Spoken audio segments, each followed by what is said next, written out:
काही काही प्रश्न मला स्वतःला अजून समाधानकारक पद्धतीने सोडवता आले नाही आहेत. त्या प्रश्नांपैकी एक प्रवास हा एक प्रश्न आहे. मला असं आठवतं की पुणे ते मुंबई हे संपूर्ण माणसाचं तिकीट जेव्हा ₹3.5 होतं, त्या काळापासून मी प्रवास करतोय. ज्या वेळेला रिझर्वेशन करण्याची आवश्यकता नव्हती अशा काळापासून, किंवा ज्या काळामध्ये बटाटे वडे, लहान मुलांची खेळणी, पुस्तकं, गॉगल्स, न मोडणारे कंगवे अशा वस्तू विकून फेरीवाले छळत नव्हते, त्या काळापासून प्रवास करतो. किंवा सरकारी भाषेत जर सांगायचं झालं तर भारतीय रेल्वे ही जनतेची संपत्ती नव्हती, त्या काळापासून प्रवास करतोय. आणि तरीसुद्धा प्रवासामध्ये एका ठराविक प्रसंगी कसं वागावं हे मला आजही समजत नाही हो. आता आजची परिस्थिती बघा, 4 तास प्रवासामध्ये बसायला मिळावं म्हणून आपण 5 तास रांगेत उभे राहतो. रिझर्वेशन नावाचं तिकीट हातामध्ये घेतो. खिडकीपाशी पोहोचेपर्यंत खिडकी फटकन बंद होत नाही ना ह्याची चिंता करतो. आणि मग हातामध्ये आलेलं तिकीट, त्या तिकिटावरची तारीख, सीट नंबर, ए बोगी का बी बोगी हे अक्षर लावायचा कसा तरी प्रयत्न करतो. हे अक्षर नीट न लागल्यामुळे माझे 2 मित्र सोलापूरच्या ऐवजी झाशीला पोचले, ते अजून परत आले नाही. आणि त्या हस्ताक्षराकडे पाहिलं की माझ्या मनात नेहमी असा एक विचार येतो की ज्या लोकांचं अक्षर एकदम गचाळ आहे, तद्दन टाकाऊ आहे, पण जी मंडळी कधीही डॉक्टर होऊ शकत नाहीत, ते सगळे रिझर्वेशन क्लार्क होतात. आणि एवढं करून सुद्धा ज्या दिवशी गाडी सुटते त्याच्या अगोदर एक तासभर स्टेशनवरती यायचं, आपला डबा आणखीन सीट नंबर शोधून काढायचा, याच सीटवरती अधिकार सांगत आणखीन कोणी येणार नाही ना ह्याची काळजी करायची. आणि मग फेरीवाले करतील तो छळ आणि गाडी वेळेवर पोचेल ही अपेक्षा. मग प्रवास संपला. पण नाही, अलीकडे मी पाहतोय की आणखीन एक संकट प्लॅटफॉर्मवरती उभं असतं. एक साधी पिशवी घेतलेला माणूस. हा रेल्वे स्टाफ आहे मधला माणूस आहे का प्रवास करणारा आहे का कुणाला सोडायला आला आहे ह्याचा शेवटपर्यंत पत्ता लागत नाही. बरं, तो ग्रहस्थ देखील रिझर्वेशनच्या डब्यापाशी असा घोटाळत असतो. गाडी सुटली की तो नेमका तोच डबा पकडतो. हा रिझर्वेशनचा डबा आहे हे त्याला माहिती असतं किंवा माहिती नसतं. आणि मग सगळं ठरलेला पवित्र असतो. आपल्या सीटपाशी असे येऊन उभं राहायचं, 3-4 स्टेशनं जाईपर्यंत वाट बघायची. आणि मग जरा साहेब जरा सरकून, अशा वेळेला सरकायचं का सरकायचं नाही हा प्रश्न खरंच मला सुटला नाही आहे हो. बरं, सरकून घ्या हे म्हणण्याकरता नेमकं मलाच का निवडलं जातं हे मला कळत नाही. काय व्यक्तिमत्व असतं काही लोकांचं. बरं, तो शेजारीन उभा राहतो, आपल्या डोक्यात अशी एक सणक आलेली असते की आपण 5 तास रांगेमध्ये उभे राहतो, जागा रिझर्व करतो. हा टिकोजीराव शेवटच्या क्षणी येतो, सरकून घ्या म्हणतो, फुकटात जागा मिळवतो. नाही म्हणावं तर समोरच्या वाकावरची माणसं आणि तो उभा राहिलेला माणूस तुमच्याकडे अशा काही नजरेने बघत असतो, कारण त्यांनी सरकायला हरकत नाही असं सगळ्या इकडच्या माणसांना वाटत असतं. बरं, प्रॉब्लेम्स किती असतात. म्हणजे तुम्ही असं म्हणाल की तुम्हाला नाही म्हणता येत नाही, हो म्हटलं तर राग येतो, मग सरका जागा द्या. नाही जमत. बरं, मित्रासारखं मला वागता येत नाही. माझा एक मित्र आणि मी एके दिवशी बसमधनं कामावर चाललो होतो. हा डोळे मिटून बसला बसमध्ये. मला वाटलं ह्याला झोप लागली आहे. ड्रायव्हरने ब्रेक मारला की हा पडेल म्हणून त्याला मी कोपराने असं केलं. तो म्हणला मी जागाच आहे. मग डोळे मिटून का बसलास? त्याचं काय आहे की बायकांनी उभं राहायचं, आपण बसायचं हे बघवत नाही हो. आता यातलं काहीच करता येत नाही. बरं, सरकायला माझी हरकत आहे अशातला भाग नाही, पण बरोबर आपल्या सौभाग्यवती असाव्यात. आणि मग घरी पोचल्यानंतर जो काय संवाद होतो, मला आजही ते सगळं डोळ्यासमोर उभं राहतो. कारण आपली चाहूल लागल्यामुळे शेजारची बाई दरवाजा उघडते आणि मग ठराविक आवाजात एक असा ठरलेला प्रश्न येतो, आलं का पुणं? आपल्या बायसेपणी हो आलं असं सांगावं, पण नाही, हो आलं. दमलेल्या दिसताय तर काय. आता साधारणपणे उत्तरं इकडून कुठल्या प्रकारची जात आहेत याचा अंदाज घेतल्यानंतर बाईने गप्प बसावं. पण गप्प बसेल ती बाई कसली. तिकीट रिझर्व नव्हतं का केलं? केलं होतं. बरं मग काय, सरकून घ्या म्हटल्यानंतर आमचे हे सरकले. अहो त्या सरकले शब्दाला बायकोचा असा की सूर लागतो की वाटतं दोन कोणीतरी फडाफड आपल्याला मारावे की काल एका सरकलास. तरी ती बाई गप्प बसत नाही. हो नाही हो, कोणी सरकून घ्या म्हटलं म्हणजे नाही म्हणवत नाही. काही नाही, जे खमके असतात ते म्हणतात.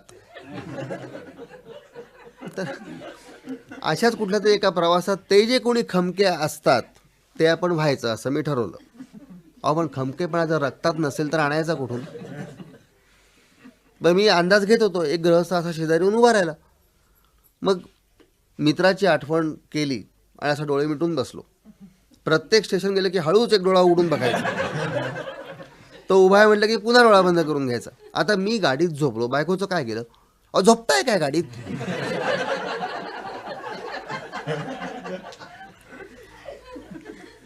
बरं काय होतं की आपल्याला झोप येत नसताना नुसतं असं डोळे मिटून जर आपण बसलो ना तर सारखं असं आपल्या मनामध्ये येत राहतं की आपण डोळे मिटले की समोर काहीतरी घडतंय सारखं. आणि ही सगळी आमची सर्कस चालू असतानाच जरा प्लीज सरकून घेता का असे शब्द कानावर आले. तर ही विनंती त्याने बरोबर समोरच्या माणसाला केलेली होती. समोरचा मनुष्य लगेच सरकला, पण तो सरकणारा आहे हे तो गाडीमध्ये आल्याबरोबर मी ओळखलेलं होतं. काय 45-50च्या आसपास वय असेल. डोक्याला संपूर्ण टक्कल पडलेलं. अर्थात टक्कल म्हटल्यानंतर आपण उगीच जरा आपल्या मनात काही काही विचार येतात, पण टकलाचा एक गुण लक्षात ठेवण्यासारखा आहे की ते नेहमी नीटनेटकं असतं. त्याला मेंटेनन्स चार्ज काही नाही आणि टकलामध्ये काही स्टाईल नसते. तर डोक्याला टक्कल पडलेलं, पोट चिकार सुटलेलं, तो बाकावरती मांडी घालून बसला. त्याने पोट मांडीवर ठेवलं आणि मी पाहिलं तर गंजी फ्रॉकची बाही बुशर्टच्या बाहीच्या बाहेर आलेली. आणखीन बारकाईने पाहिलं तर त्या बाहीच्या समोर गळ्यातलं जानवं पण आलेलं. मग दर 2 मिनिटांनी त्याची बायको अहो असं तिने केलं की तो असा हात आत घालायचा, ते जानवं असं खेचून घ्यायचा, असं गोळा करून टाकून द्यायचा.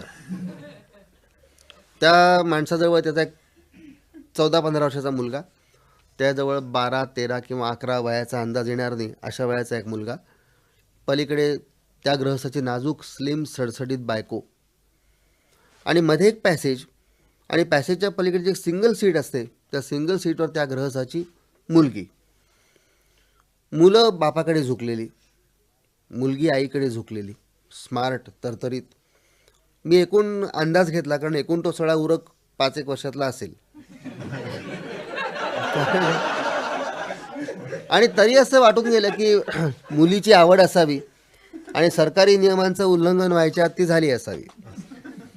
पण योग्य त्या वेळेला मुलगी होण्यामध्ये त्या पुरुषापेक्षा त्या बाईचीच कर्तबगारी आणि स्मार्टनेस उपयोगी पडला असेल असे काय काय विचार मनामध्ये येत होते.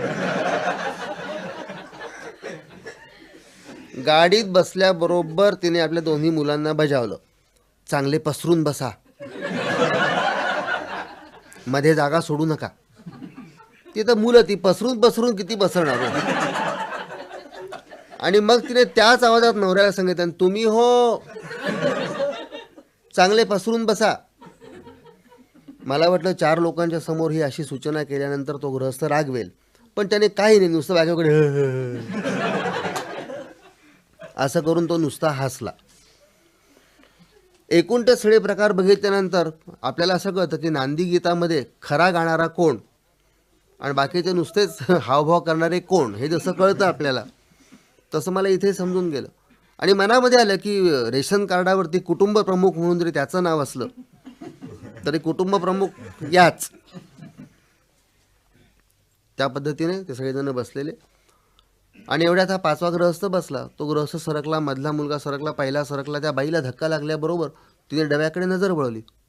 विजा, तुला काय बजावलं होतं, सरकलास का? मी काय, दादा सरकला म्हणून मी सरकलो. दादासाहेब तुम्ही? आई तू मला उगीच बोलू नकोस. बाबा सरकले म्हणून मी सरकलो. आणि काय हो तुम्ही? अरे विजया, तू एवढी धडपड करून रांकेत उभं राहून तिकीट मिळवलीस, तेवढ्यात पलीकडनं कन्यारत्न म्हणाला, आई बाबा नेहमीच असं करतात, आता बोलून काय उपयोग. बरोबर आहे बाबा. 10-15 मिनिटानंतर कंडक्टर आला. बाईने स्मार्टली तिकीटं काढून दिली. कंडक्टरने तिकीटं आणखीन पॅसेंजर्स यांचा हिशोब करत मधल्या मुलाकडे बोट करत म्हटलं, बेन इनका पूरा तिकीट निकालना पडेगा. पूरा काय को, बचा 11 बरस का है. सब पैसेंजर ऐसी ही बात करते हैं, हम यकीन नहीं करते. बच्चा 13 बरस का दिखता है. 13 बरस का नहीं, 11 बरस का है. घर पे आओ, उसका बर्थ सर्टिफिकेट देखते जाओ. हम ऐसा कैसा पैसेंजर के घर जाएंगे, बच्चा 13 बरस का दिखता है. अरे ऐसा क्या करता है, बच्चा तेरा है या मेरा.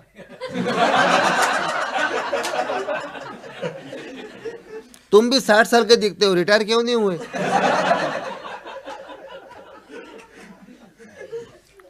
त्याने शांतपणे खिशातनं पावती पुस्तक काढलं. तो पावती फाडणार एवढ्यात ती म्हणाली, पुरा पैसा नहीं मिलेगा, बच्चा 11 बरस का है. तो म्हणलं, हम यहाँ खड़ा रहेंगे. ती म्हणली, जिंदगीभर खड़ा रहो. मग त्या माणसाने त्या पुरुषाकडे आपला मोर्चा वळवला, पण तो नुसतं एवढंच त्यांनी केलं. कंडक्टर निघून गेला. कर्जत यायच्या वेळेला जरा संशयास्पद हालचाली सुरू झाल्या डब्यात. मग धाकटा मुलगा वडील बंधूंना म्हणाला की दादा असं करतोस, गाडीमध्ये वडे येतात ते काही चांगले नसतात. तू प्लॅटफॉर्मवरती उतर, तिथे एके ठिकाणी मिळतात. गाडी सुटता सुटता तू ये परत. ताबडतोब पलीकडनं कन्यारत्न म्हणलं, ए दादाला काय पाठवतोस, गाडी सुटली म्हणजे बाबा जातील. अगं पण असं काय करतेस, गाडी बाबा जातील. तेवढ्यात मातोश्री म्हणाल्या, हे बघ दादा जाईल, गाडी सुटली तर तुझा दादा धावत धावत गाडी पकडेल, तरी तुझे बाबा नुसते गाडीकडे असे बघत बसतील. अर्थात प्रवास संपला. ते सगळं कुटुंब माझ्या लक्षामध्ये राहील असं मला सारखं वाटत होतं. आम्ही घरी आलो.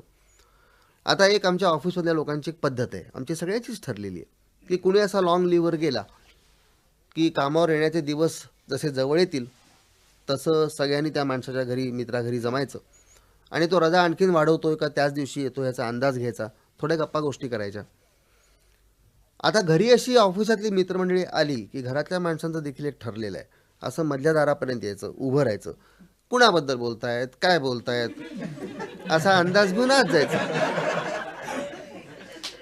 आता घरोघरी हे प्रकार घडत असल्यामुळे घरी कुठल्या भाषेमध्ये बोलायचं हे आमचंही ठरलेलं आहे.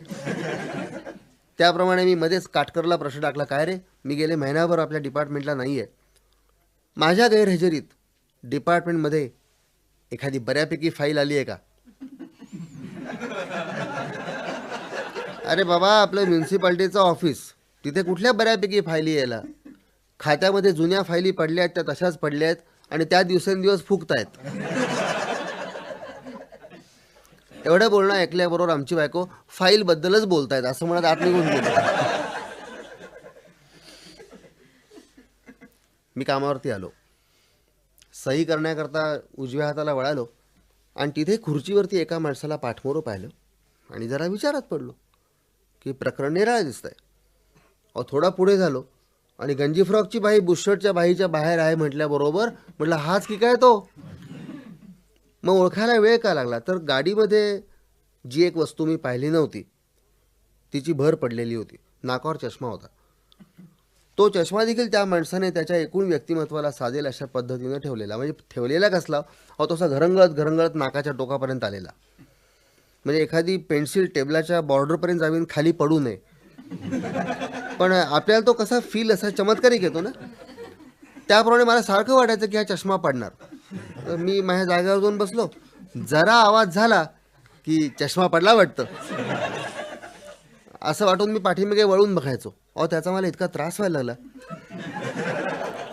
की शेवटी वाटलं की आपण उठावं, त्यांच्या खुर्चीपाशी जावं, एक तर चष्मा संपूर्ण काढून घ्यावा, नाहीतर बरोबर तो ज्या जागी असायला हवा त्या जागी ठेवावा. अर्थात मी बरंचसं जरा आत्मसंयमन केलं एवढ्याकरता की ह्या पद्धतीने लोकांच्या ज्या वस्तू जिथे असायला हव्यात त्या जर मी ठेवायला सुरुवात केली तर माझं काम किती वाढेल याची मला कल्पना आली. बरं, यातल्या काही काही वस्तू जागेवर ठेवताना मला फार बरं वाटलं असतं आणि त्या कधीच ठेवता आल्या नसत्या. पण एकूण पंतवैद्य आमच्या डिपार्टमेंटला आले ते आमच्या खात्यातल्या मंडळींनी ह्या माणसाचं काय करायचं आहे बरोबर ठरवलेलं होतं. त्याच्या फिरक्या घेणं हा तर रोजचा कार्यक्रम. तो मांडी घालून खुर्चीवरती बसला की एक चप्पल पळवायची, त्याला मुलींच्या आवाजात टेलिफोन करायचे, साहेब बोलावत आहेत म्हणून सांगायचं. आणि हे सगळं संपलं तर मग ठरलेला प्रश्न, पंतवैद्य तुम्ही तुमचं लग्न किती साली झालं? अरे लग्न सगळ्यांची होतात, तो हनीमूनला कुठे गेला होता हे विचार. आणि हा बावळट माणूस सगळं सांगायचं, म्हणजे चेष्टा करण्याकरता मुद्दे हाच पुरवायचा. तो एकदा म्हणाला, हो आमच्या बायकोचं तेव्हा लवकर आटपेच ना. मग मी तिला सांगितलं मी एकटाच आहे ना हनीमूनला. अहो इथपासून काय वाटेल ते.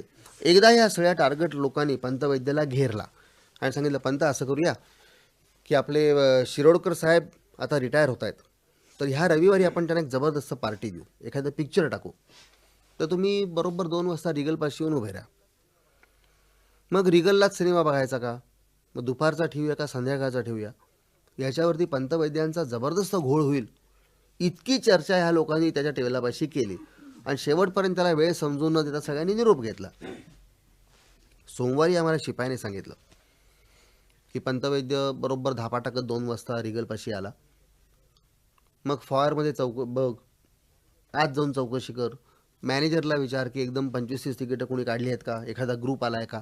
असं करत करत 2:30चा शो का 5:30चा हे न आठवल्यामुळे 6:30 वाजेपर्यंत रिगलपाशी उन्हामध्ये उभा होता. त्या दिवशी मला फार वाईट वाटलं. मी असा विचार केला की रविवारी गाडीचं दर्शन देखील आम्हाला नको असतं. बरं हा ग्रस्त कुठेतरी बोरिवलीमध्ये राहणारा, या माणसाला मुद्दाम 2 तास प्रवास करायला लावायचा, 5 तास उन्हामध्ये उभं करायचं. एक रविवार वाट्याला येतो, त्यावर देखील आपली सत्ता नसते. घरातली कामं असतात, आजारपण असतं, काही तुंबलेल्या गोष्टी असतात. एवढंच नव्हे तर या मुंबईच्या धकाधकीच्या जीवनात माणसाला स्वतःचा सहवास जर काही काळ हवा असेल, तो सुद्धा मिळत नाही. त्यासाठी असं एकटं राहावं, अशा अनेक गरजा असू शकतात. ते सगळं एका माणसाला सोडायला लावायचं सुख आणि 5 तास उन्हात उभं करायचं, हे फार क्रिमिनल वाटलं मला. आणि असं वाटून गेलं की साली हिंमत असेल तर बुद्धिवंतांनी बुद्धिवंतांच्या फिरक्या घेऊन दाखवाव्यात. एखादा मनुष्य बावळट आहे म्हटल्यानंतर बाकीच्यांनी आपली बुद्धी विसरायची आणि एका माणसामागे हात धुवून लागायचं. यात विनोद कुठला होता, चातुर्य कुठलं होतं, कर्मणूक कुठल्या प्रकारची होती आणि बुद्धिमत्ता तरी काय होती. आणि मग मी ठरवलं की पुन्हा पंतांची ही जीवघेणी थट्टा जर कोणी करायचं ठरवलं तर आपण सरळ ह्या माणसाला सावध करायचं. 2-3 महिने मला वाटतं शांततेमध्ये गेले आणि पुन्हा असा काहीतरी प्लॅन निघाला की आता माथेरानला जाऊया का. म्हटलं ह्या माणसाला आता माथेरानला उभे करतील. मी चिठ्ठी पाठवली की कुठल्याही कार्यक्रमाला हो म्हणण्यापूर्वी माझ्याशी बोला. संध्याकाळी सगळी मंडळी गेल्यानंतर मी पंतांच्या टेबलापाशी जाऊन उभा राहिलो. बसा. पंत कसं काय चाललंय? झकास. नक्की? का बरं? आमच्या चेहऱ्यावरून काही समजत नाही? नाही, चेहऱ्यावरून जे समजतं ते आत असतं असं वाटत नाही म्हणून विचारलं. असं का तुम्हाला वाटलं? नाही ते नाही मला सांगता येत. बरं, तुमचं काम काय होतं? काम असं काही नाही हो पंत, आपण गेले 5-6 महिने एका खात्यामध्ये आहोत, नुसतं एकमेकांना बघतो, बाकी काही एकमेकांची एकमेकांना माहिती नाही. सहज म्हटलं जरा गप्पा गोष्टी कराव्यात. नाही नाही, सहज असेल असं मला वाटत नाही. म्हणजे ठीक आहे पंत, आता सरळ सरळच सांगतो, या खात्यामधून बदली मागून घ्या हे सांगण्याकरता आलो. का? इथलं वातावरण चांगलं नाही म्हणून. अरे तुम्ही म्युन्सिपाल्टीमध्ये चांगल्या वातावरणाची अपेक्षा बाळगून आहात. अहो वातावरण म्हणजे वातावरण नाही हो, वातावरण म्हणजे माणसं. हात तिच्या माणसांना घाबरलं म्हणजे काळेसाहेब माणसं जास्त पाठीमागे लागतात. कशावरून? असा माझा 22 डिपार्टमेंटचा अनुभव आहे. पण तर तुम्हाला प्रत्येक ठिकाणी माणसं अशीच भेटली, यापेक्षा भयानक. मग तुम्हाला त्यांचा राग नाही आला? नाही आला. आश्चर्य आहे. हो आश्चर्य नाही. मी असा विचार केला की त्या सगळ्या लोकांना माझ्या इतकाच पगार आहे, मग त्यांना रोज नाटक सिनेमा परवडेल का? नाही परवडणार. मग असं एखाद्या माणसाला मोरू बनवायचं आणि बाकीच्यांनी एन्जॉय करायचं. आपण तुमचा कोणी विचार केला का ह्याच्यामध्ये? कशाला करायचा? मी मनावरच घेत नाही. नवल आहे? नवल नाही हो, म्हणून तर मी उभा आहे. काळेसाहेब तुमची आणि आमची पहिल्यांदा प्रवासामध्ये भेट झाली होती, आठवतं का? माय गुडनेस पंत तुमच्या लक्षात आहे? हो, मग बोलला नाहीत, that is my nature. Pant, पण तुमच्या ह्या स्वभावामुळे तुम्हाला सगळे लोक, आता पुढचा शब्द मला बोलवे ना हो, पण ते म्हणले पटकन बावळट म्हणतात. हेही तुम्हाला माहिती आहे? हो माहिती आहे ना. तुम्हाला राग नाही येत? हो नाही येत, पण तुम्ही एवढे अस्वस्थ का झालात? आणि मग माझी जी काही व्यथा होती ती मी बोलून दाखवली. म्हणजे पंत, एखाद्या माणसाला असं थिएटरपाशी 5 तास उभं करायचं, ह्याच्यामध्ये काही अर्थ आहे का? हे अमानुष आहे सगळं. या गोष्टी मला कधीही सहन होणार नाहीत. मग पंत गंभीर झाले. काळेसाहेब, आमच्याशी आत्तापर्यंत एवढ्या जिव्हाळ्याने कोणी बोललंच नाही. आता तुम्हाला त्रास होतोय म्हणून एक गोष्ट सांगू का? सांगा ना. अहो, या बावळटपणाचे पुष्कळ फायदे आहेत. काय? हो, फायदे आहेत. कसे काय? आता पुणे मुंबई प्रवास आपण बरोबर केला की नाही? हो. कंडक्टरशी कोण भांडलं? तुमची बायको भांडली, मला काही त्रास झाला? हेच फायदे. कर्जतला वडे कुणी आणले? तुमच्या मुलांनी आणले, मला काही त्रास झाला? तुमच्या डिपार्टमेंटला मी किती दिवस आहे? झाले 6 महिने झाले. गेल्या 6 महिन्यात मी काही काम केलं? मला काही, माझं काही लक्ष नव्हतं, मी काही नाहीच केलं. गंमत सांगतो, गेल्या 18 वर्षामध्ये माझ्या हातून एकही चूक नाही. हे क्रेडिटेबल आहे? अहो, क्रेडिटेबल कसलं, मी कामच केलं नाही. काम केलं तर चूक होते ना, कारण खात्यामध्ये काम करणाऱ्या माणसाच्या हातूनच चूक होते, हे कोणीही गृहीत धरत नाही. इथे काम न करणं हा गुन्हा नसून काम करताना चूक करणं हा गुन्हा आहे. पण तर मग तुम्हाला प्रमोशन्स वगैरे हो मिळतील ना, पण तुम्ही मग कामाशिवाय इतके दिवस कसे काय काढू शकलात? अहो, सोपं आहे. एखाद्या हुशार माणसाची ख्याती आणि कीर्ती जशी सगळीकडे पसरते, तसंच आमचं सुद्धा. बदली झाली रे झाली की साहेबाला कळवतो, अरे तो बावळट मनुष्य तुझ्या खात्यामध्ये येतोय, त्याला कुठलंही महत्त्वाचं काम सांगू नकोस.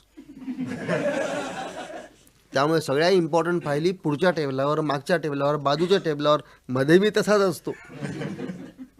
आणि तरी तुम्हाला प्रमोशन्स मिळतील. अर्थात ॲडमिनिस्ट्रेटिव्ह ऑफिसर झाल्याशिवाय मी रिटायर होत नाही.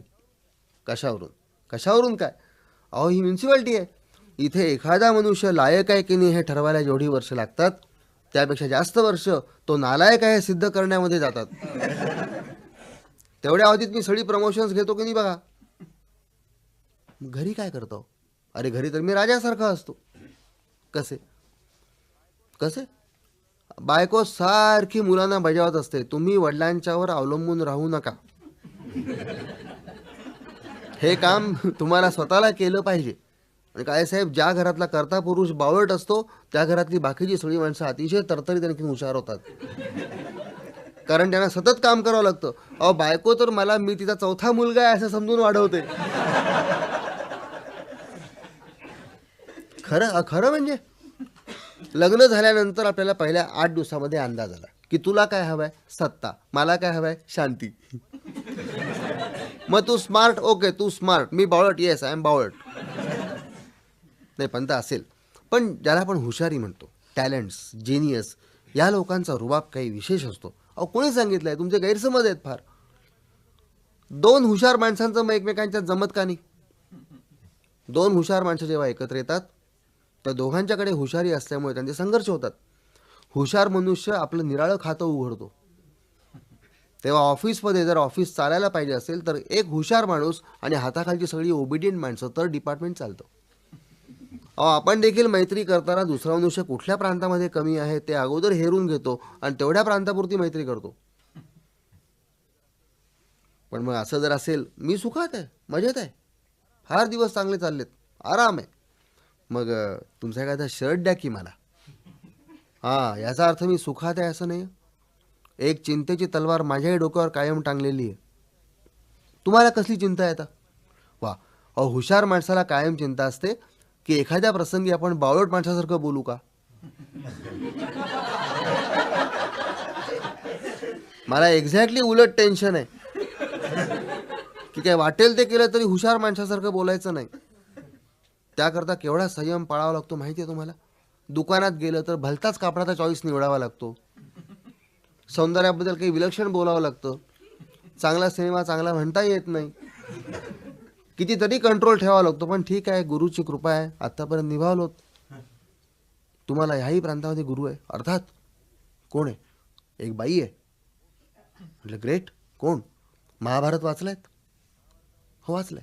महाभारतामध्ये पहा, धर्म, अर्जुन, भीम, कर्ण, दुःशासन, दुर्योधन, भीष्म, ह्या सगळ्या लोकांना त्यांच्या अंगामध्ये जे जे काय परमेश्वराने त्यांना दिलेलं होतं ते आयुष्यभर वापरता आलं. पण एकच व्यक्ती अशी होती की जिला असलेली शक्ती विसरावी लागली. आणि काय साहेब, नसलेलं अवसान उसनं बळ आणून आणता येतं, असलेली शक्ती विसरणं याला फार मनोधैर्य लागतं. मग तुमची गुरु कोण आहे? गांधारी. तिने आपण आंधळेपण पत्करलं. कशाच्या आधारावर? तिला माहिती होतं की पट्टी काढली की आपण डोळस. आमचं तसंच आहे. हा बावळटपणा टाकला की आम्ही स्मार्ट आहोतच, फक्त तो क्षण लांबणीवर टाकत जायचं. पण पंत खरंच तुमचं कसं भागलं? साधी गोष्ट आहे. आपल्या घरातलं उदाहरण देतो. काम करणाऱ्या माणसाच्या मागे आपण जास्त काम लावतो, दुसरा करणारच नाही असं गृहीत धरून. त्यामुळे विश्रांती घेणारा कायम विश्रांती करत राहतो, काम करणारा सारखा मरत राहतो. हे खरंच माझ्या आहे. पण तरी पंत तुम्ही काही म्हणा, तुमचे बावळटपणाचे फायदे तुम्हाला लक्षात बसवत. पण एक गोष्ट माझ्या आयुष्यातली मी खरंच विसरू शकत नाही हो. एखाद्या माणसाला बोरिवलीपासून चर्चगेटपर्यंत प्रवास करायला लावायचा, त्याला 5 तास थिएटरपाशी उभं करायचं. हे हॉरिबल आहे. पंत जरा हसायला लागले. म्हटलं काय हसताय तुम्ही? काय साहेब, आपला देश इतका दरिद्री आहे की ते पैसे फेकले म्हणजे माणसं विकत घेता येतात. कशाबद्दल बोलताय? तुम्हाला शिपायाने सोमवारी काय काय सांगितलं तेच तुम्ही कधी आलात, कुठे उभे राहिलात, कशी वाट पाहिलीत. चणे संपले की दाणे खा, दाणे संपले की चणे खा. त्याला कसा पडवला होता? म्हटलं म्हणजे काय? तुम्ही लोकांनी शिपायाला माझ्यावरती वॉच करता किती पैसे दिलेत? मी असल्या गोष्टीमध्ये भाग घेत नाही. मी त्याला एका रकमेने 10 रुपये दिले. म्हणजे काय? त्याने सोमवारी थापा मारल्या सगळ्या, त्याला पडवला होता शनिवारीच. म्हणजे मी गेलोच नव्हतो. दुपारची झोप सोडून चर्चगेटला उभं राहिला मी काय बावळट आहे का?